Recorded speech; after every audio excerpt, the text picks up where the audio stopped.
different species of fish seem to gravitate to the moon phases, in particular full moons and new moons, in how we come up to the full moon and a waxing and a waning of the full moon, and also the new moon, which would be roughly about 14 days after.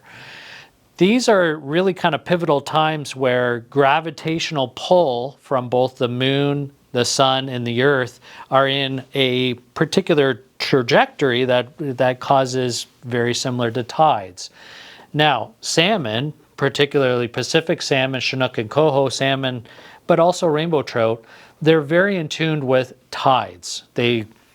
That's where their home waters were. They're very in tune with tides, and that is all related to the moon and the moon phases.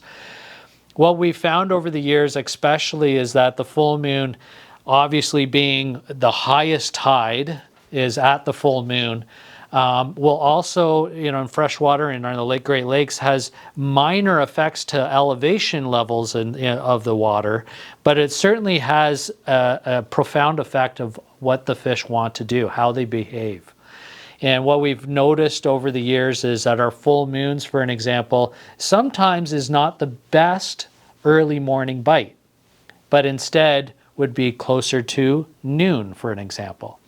So often during a full moon, if you're eager to get out there first thing in the morning, your bite may not be as what you would expect, a very fast bite, but instead would be delayed. And maybe at 10 o'clock you start to see the fish start to bite a little bit more.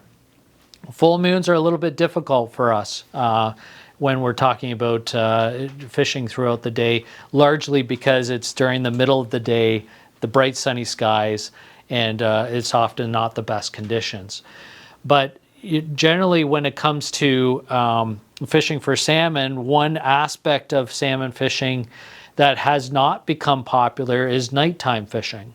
And full moons and nighttime is obviously a possibility as well. Being safe is obviously a big concern for sure.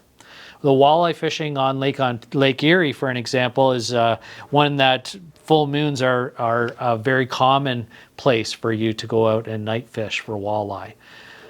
So yeah, being attentive to what the moon phase is that you're in can certainly help you to kind of estimate when there are peak and major and minor bite periods. And you can find different apps on that you can install on your phone to track those types of ups and downs throughout the day, and really just kind of hone in on where the fish are, staying where the fish are during those peaks and of the bite cycle.